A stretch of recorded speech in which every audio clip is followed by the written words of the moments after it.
Nike just released a brand new commercial featuring Caitlin Clark and her new Kobe shoe that she released today. And I saw this commercial yesterday on social media. I thought it was so cool. There's a shot when she's in the locker room and she opens her eye and it like turns into what looks like a snake eye, but when you zoom in, it's actually the Kobe logo. A'ja Wilson is furious when Nike pulled the ultimate corporate plot twist. Nike suddenly woke up and smelt the reality check after years of investing millions in Wilson's brand while watching Caitlin Clark burn the internet down every time she breathes near a basketball court. All along, they have been placing bets on the incorrect horse. And A'ja is going through a complete meltdown now that they're focusing on the woman who actually moves merchandise. It's not only about shoes, people. In 2025, Nike will finally acknowledge that they have been favoring a customer whose sneakers gather dust while Clark's items cause their website to break down faster than a dial-up connection.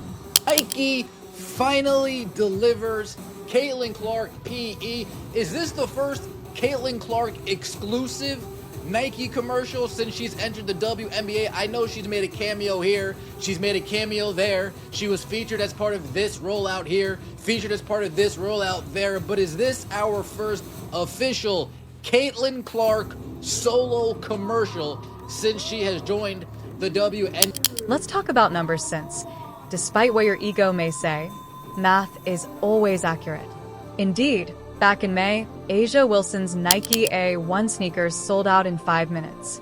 It seems amazing until you learn that they only produced a small amount, essentially generating fictitious scarcity. In the meantime, 13,000 pairs go in a matter of minutes as Caitlin Clark announces a Kobe cooperation. Minutes, not 5.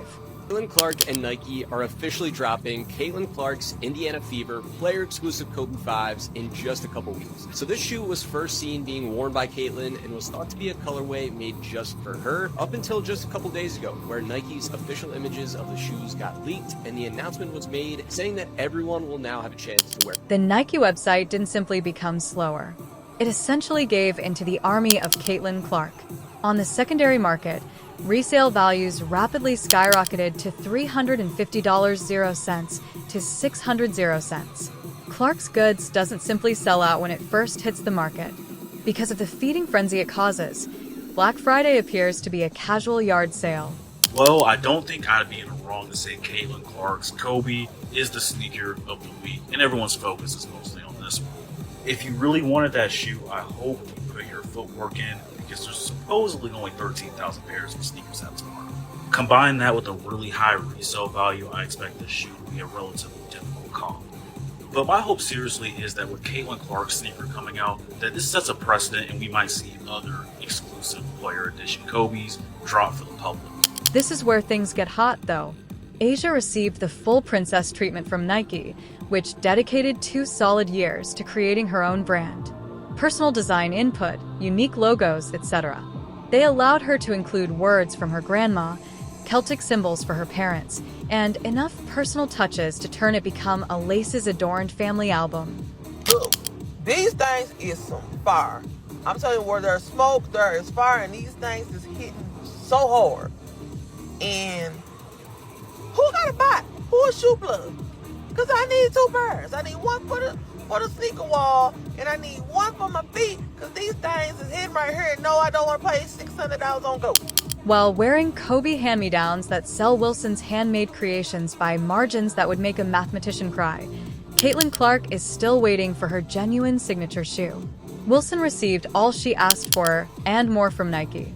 However, for some reason, Clark's leftovers create more buzz than Wilson's meticulously constructed brand statements. I lost all respect for A'ja Wilson. I don't want to hear her opinions. I don't care what she has to say from this point on.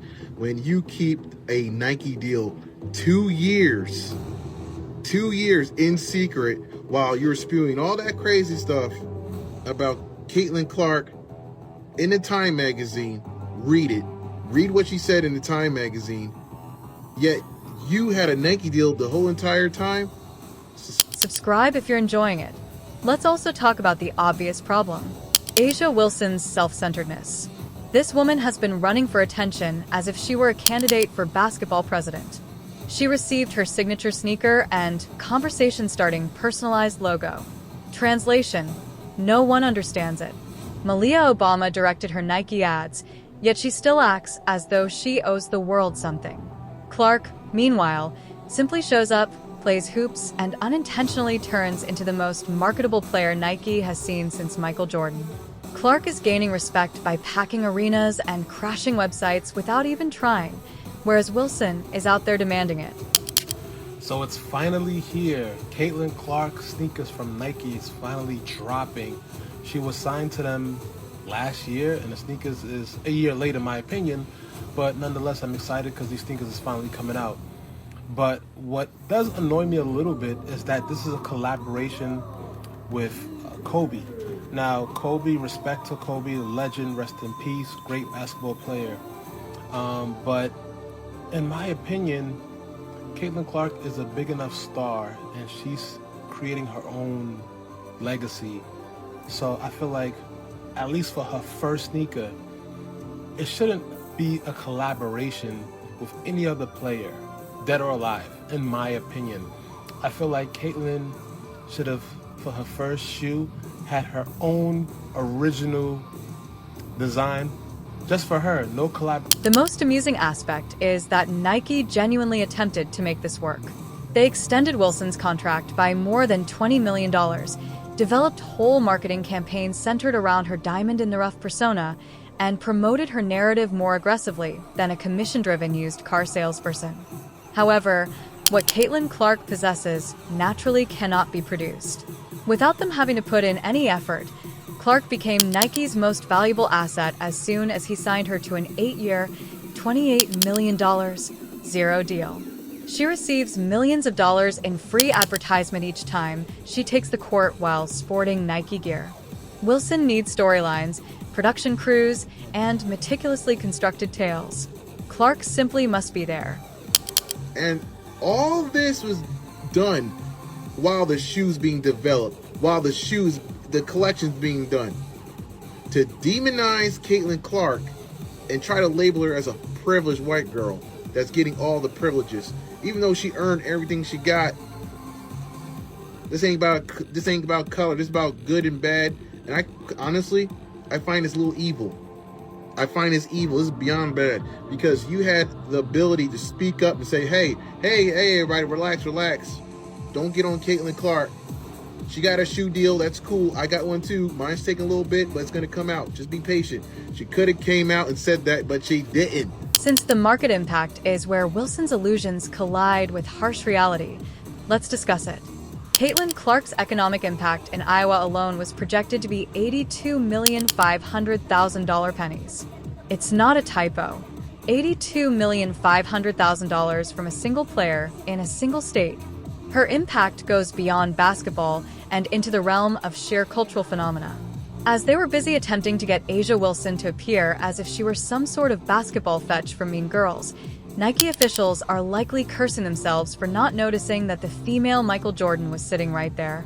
Nike was too preoccupied with their social justice scorecard to notice the obvious from the beginning.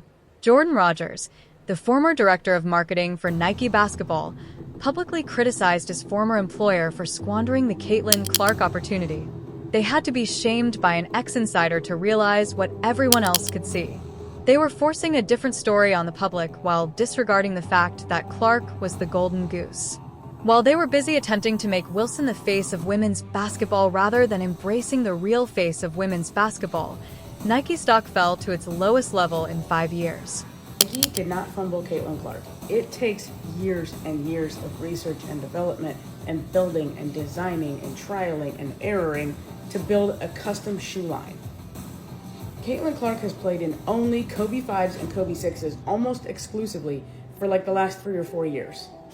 If they are building a shoe for Caitlin Clark, that Caitlin Clark is going to wear, that she's going to sell, that she's going to give away to her teammates, to her fans, to whomever, it has to be as good as, if not better, than the Kobe 5 or 6. And there's new Kobe variants out, and she doesn't wear them. She signed a $28 million 10-year contract with Nike. Year 2. We're in year 2 of that. The shoes are coming. They have to design them. It takes several years for this to happen. We're not just doing a colorway like Paige Becker's. And all of a sudden, Nike is awakening. When Clark's Kobe sneakers fall, the internet truly collapses, does not encounter significant traffic pauses. Wilson is watching as Clark's informal sneaker release on Tuesday afternoon overshadows her well-planned rollout. The difference is so obvious that it's quite humiliating. To move her merchandise, Wilson needs months of marketing campaigns, promotional tours, and build-up. People are now camped out in front of sneaker retailers like it's a supreme drop, and Clark needs a social media post.